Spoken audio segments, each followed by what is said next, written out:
नमस्कार दोस्तों, आज मन बहुत दुखी है, मन बहुत उदास है क्योंकि जिस तरह से कल प्रशासन ने राजीव नगर थाना के अंतर्गत नेपाली नगर में जो कार्रवाई की है, मकानों को तोड़ने का जो काम किया है, मकानों को ध्वस्त करने का जो काम किया है, उससे मन बहुत दुखी है।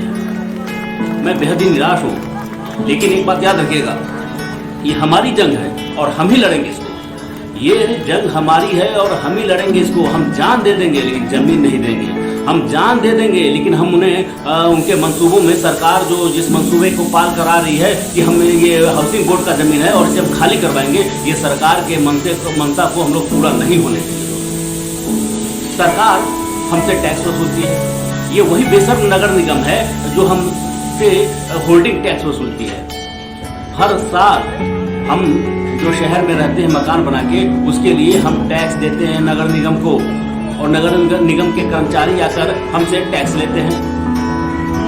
ये वही नेता हैं जो चुनावी समय में आते हैं और तरह तरह के झूठे और फरेबी वायदे करते हैं कि यदि हम चुनाव जीत जाएंगे तो हम ये कर देंगे, यदि हम चुनाव जीत जाएंगे तो हम वो कर देंगे, और हम लोग उनकी बातों में आकर वोट दे देते हैं। करें क्या?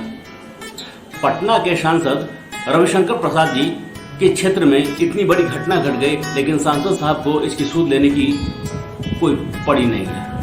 सांसद साहब यानी रविशंकर जी इस समय हैदराबाद में हैं और उन्हीं के शहर में नेपाली नगर में इतनी बड़ी घटना घट गई। याद कीजिए रविशंकर प्रसाद जी के वादे को। उन्होंने कहा था कि यदि तुम लोग मुझे वोट दो, चुनाव के बाद मैं टेबल पर बैठकर मुख्यमंत्री के साथ इस मुद्दे को सुलझाऊंगा। आज कहाँ गए वो वादा करने वाले नेता?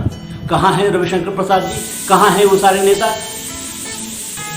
याद रखिए दोस्तों, ये जंग हमारी है और हम इसको छोड़ेंगे नहीं। हम इसको अंतिम सांस तक लड़ेंगे, अंतिम सांस तक अपनी आवाज़ उठाएंगे, फिर आगे देखते हैं क्या होता है। नमस्कार।